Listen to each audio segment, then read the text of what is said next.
बिस्मिल्लाहिर्रहमानिर्रहीम। अस्सलाम वालेकुम। हमारे चैनल में खुश आमदीद। नाजरीन, आज आपके लिए मैं इंतहाई खौफनाक, सनसनीखेज और दिलचस्प कहानी लेकर आई हूँ।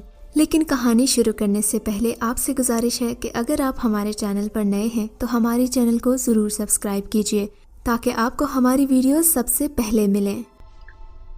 सायरा की उम्र 22 साल थी जब अपने माँ बाप के साथ गांव से मुल्तान शहर के नज़दीक एक नई कॉलोनी में शिफ्ट हो गए। सब बहन भाई बहुत खुशी से नए घर में रहते थे। अब्बू उनके मुलाजिम थे, सुबह को जाते शाम को घर वापस आते।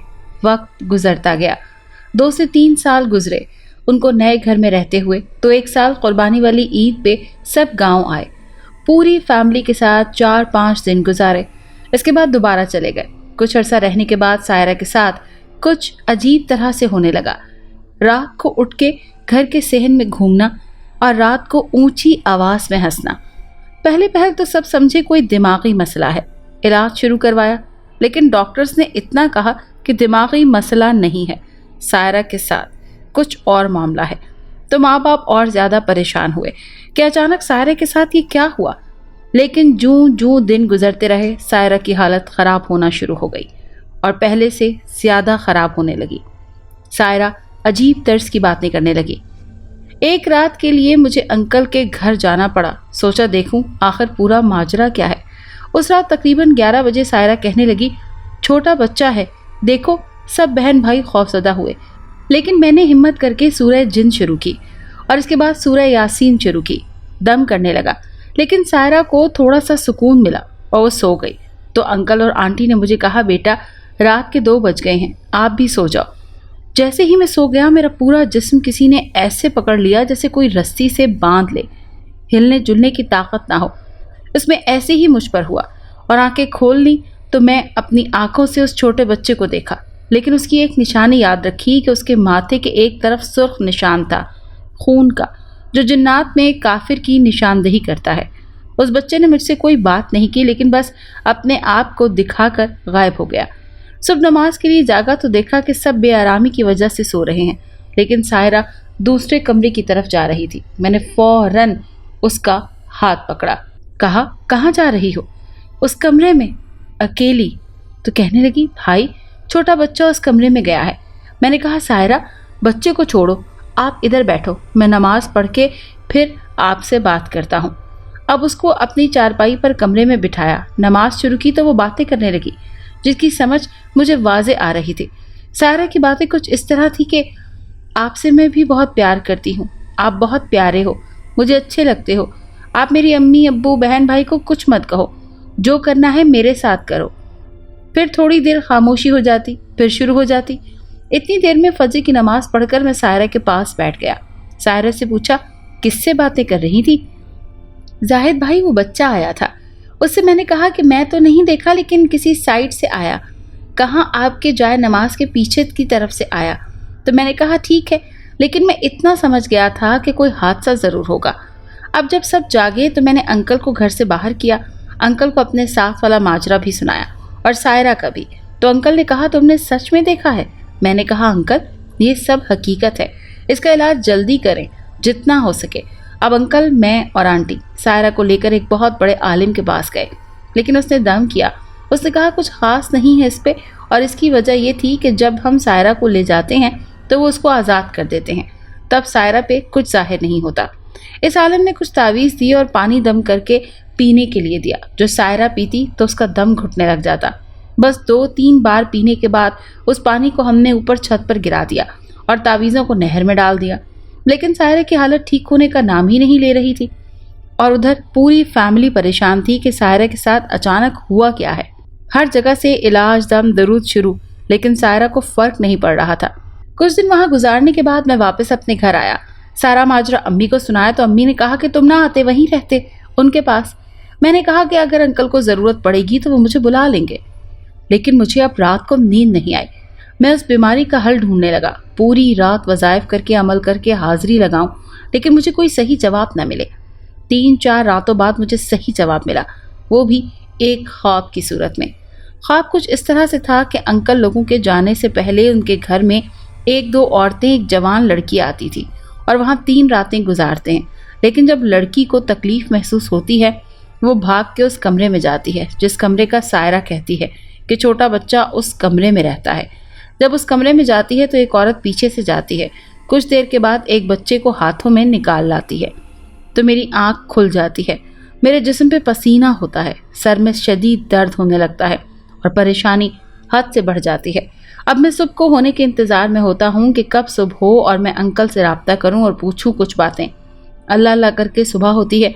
नमाज पढ़कर चाय का एक कप पीकर बाइक पर अंकल के पास जाता हूँ तो उसको अलग करके पूछता हूँ कि आप लोगों के आने से पहले यहाँ कोई रहने आए? तो अंकल ने कहा कोई नहीं। मैंने कहा अंकल ऐसा नहीं हो सकता, आप सोचो, दिमाग पर जोर दो। तो अंकल 10 मिनट के बाद बताने लगे, जब इन कमरों की छतें बन गईं, दरवाज़ा बड़ा लगा तो मेरे दोस्त ने मुझे कहा कि एक रात के लिए चाबी दो घर में, मेरे कुछ दोस्त यहाँ सोएंगे। तो मैंने दे दी। जानने वाला और एतबार वाला वो दोस्त। तब मैंने अंकल को ख्वाब सुनाया, कहा दोस्त नहीं आए, यहाँ कोई और ही माजरा हुआ था। और जब सायरा के पास गया उसकी रंगत बिल्कुल सुर्ख हुई और आंटी से कहा तबीयत कैसी है सायरा की? तो कहा सामने देख लो। तब सायरा ऐसे सांस ले रही थी जैसे किसी ने गर्दन में पकड़ा हो। मैंने हाथ पकड़ा, पूछा सायरा क्या हुआ है? तो वो रोने लगी। कहा पूरी रात मुझे कमर में बच्चा छुरियां मारता रहा, गर्दन पकड़ता रहा। कहा अब गर्दन देखें लाल है कि नहीं? तो जब बहुत गौर से देखा तो उंगलियों के निशान थे गर्दन पे। तब मैंने कहा परेशान मत हो, अब मैं यहाँ रहूँगा। काफ़ी देर सायरा के पास बैठकर पढ़ाई करता, फिर जब बोझ महसूस होता तो बंद कर देता। जब सायरा सो जाती उठ के कज़न्स के रूम में जाकर सो जाता। लेकिन कुछ सोने के बाद देर बाद सायरा की चीखें सुनकर दोबारा जाग जाती। बस इसी तरह रात का गुजर जाना पता तक ना चलता और बेसुकूनी टेंशन अलग थी। सायरा की तबीयत बहुत ख़राब थी। बहन भाई उसके अलग रोते डरते। एक अंकल और आंटी हिम्मत करके उसे पकड़ लेते। 5वें दिन की सुबह थी कि सायरा को अचानक कै आई। मैं पास बैठा था तो उसमें सारा खून ही खून था। देख के बहुत अजीब सा दिल लगा। आंटी रोने लगी और अंकल का चेहरा बिल्कुल पीला हो गया। लेकिन तब मुझे ऐसा महसूस हुआ कि सायरा अब तुम्हारा जिंदा बचना सिर्फ मुश्किल नहीं नामुमकिन हो गया है। खैर हिम्मत करके ये सब देखता रहा, जो मुझसे हो सकता था करता रहा सायरा के लिए, क्योंकि एक तो अपनी सगी बहन की तरह उसे समझता था, दूसरा अंकल की बेटी थी। अब मेरे दिमाग में सिर्फ एक बात थी कि किसके गुनाह की सज़ा मिल रही है आखिर। ऐसा किसने इतना बड़ा गुनाह किया है जो सायरा के लिए वबाले जान बन गया। 2 हफ्ते ऐसे ही गुजरे। एक दिन सहन में सायरा के पास बैठा था, कोशिश में था कि बच्चे को उस पर हाजिर करूं। तो सायरा से बातें करने लगा। उससे पूछना शुरू किया कि ये सब कैसे और कब शुरू हुआ, पहल क्या हुआ था। तो सायरा अपनी बातें सुनाने लगी। इसी दौरान मैंने सूरह जिन शुरू की। कुछ ही देर में सायरा की आवाज़ बदलने लगी। उसका रंग बिल्कुल सुर्ख होना शुरू हो गया और मेरे जिस्म पर दबाव आने लगा। लेकिन मैंने दिल में तहैया किया था कि आज जो भी हो राज निकलवा के रहूँगा। तो सायरा की आवाज़ बिल्कुल मासूम बच्चे की तरह हो गई। उसने बोलना शुरू किया। उसकी बातें कुछ अजीब तरह की थी और वो बातें मैं यहाँ बताना चाहता हूँ। मुझे 9 महीने पेट में रखा। पैदा होने के बाद मुझे 2 दिन एक बाल्टी में छत पे रखा और इसके बाद गन्ने के खेत में रात 11 बजे डाला गया और वहाँ मुझे कुत्तों और गीदड़ों ने खाया।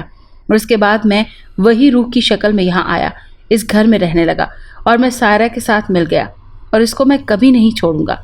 तब मैंने पूछा कि ये तो बेकसूर है, जिन्होंने ज्यादती की है आपके साथ, आप उनसे मिलो, उनसे बदला लो। तो कहने लगा इसको मैं नहीं ढूंढ सकता। ये बातें करते हुए सायरा बेहोश होकर चारपाई पर लेटी। तब अंकल और आंटी को मैंने बहाने से कहा कि ये सो गई है, मैंने दम किया है। लेकिन मुझे अब इसकी परेशानी थी। मैं जानना चाहता था कि इसके साथ ये क्या करेगा या आगे क्या होगा। कुछ दिन के बाद सायरा की हालत इस कदर ख़राब हो गई कि उसे संभालना ऐसा मुश्किल हुआ।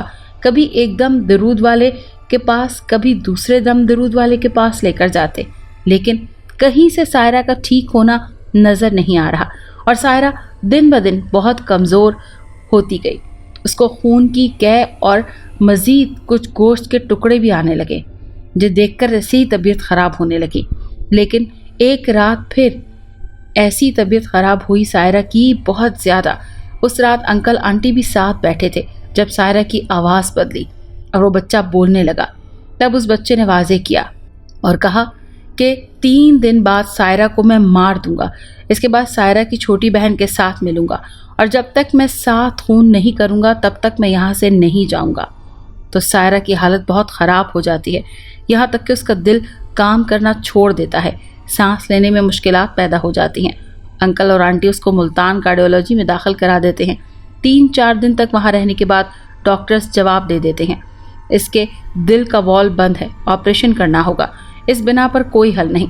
ऑपरेशन से पहले सायरा को गांव लेकर अंकल और आंटी आते हैं। 3-4 दिन गांव में गुजारने के बाद 5वें दिन सायरा का ऑपरेशन होना था, लेकिन सुबह होने से पहले ही सायरा की तबीयत ख़राब हो जाती है। रात 3 बजे जब उसे कार्डियोलॉजी पहुंचा देते हैं तो फ़ौरन इमरजेंसी दाखिल करा देते हैं, लेकिन किसी को क्या मालूम कि ये सायरा का आखिरी बार अस्पताल आना होगा। कुछ देर बाद डॉक्टर निकलता है और सिर्फ इतना बताता है अंकल को कि आप जाएं अंदर और अपनी मिसेस को बाहर रहने दें। अंकल बाहर जब निकल आते हैं मुझे वहीं यकीन हो जाता है कि सायरा की डेथ हो गई है। बस फिर पूरे रास्ते में अंकल आंटी के आंसू पोंछता रहता हूँ। सायरा की लाश हमारे सामने होती है और जो ख्वाब का जिक्र किया था मैंने, तो उस ख्वाब का वाज़ेह मतलब बताता जाऊँ। एक लड़की गुनाह करती है और अंकल के घर में अपना बच्चा पैदा करती है और उस बच्चे को जिंदा किसी गन्ने के खेत में फेंक देती है। तो उस लड़की की एक गुनाह की वजह से अंकल की जवान बेटी फौत हो जाती, जो बिल्कुल बेगुनाह होती। अगर आपको ये कहानी अच्छी लगी है तो इस वीडियो को लाइक कीजिए और इस तरह की मज़ीद वीडियोस देखने के लिए हमारे चैनल को सब्सक्राइब कीजिए। और हाँ, अगर आपकी किसी दोस्त, रिश्तेदार या बहन के साथ खुदा न करे ऐसा कोई वाक़या पेश आया है तो हमें कमेंट सेक्शन में उसके बारे में ज़रूर बताइए।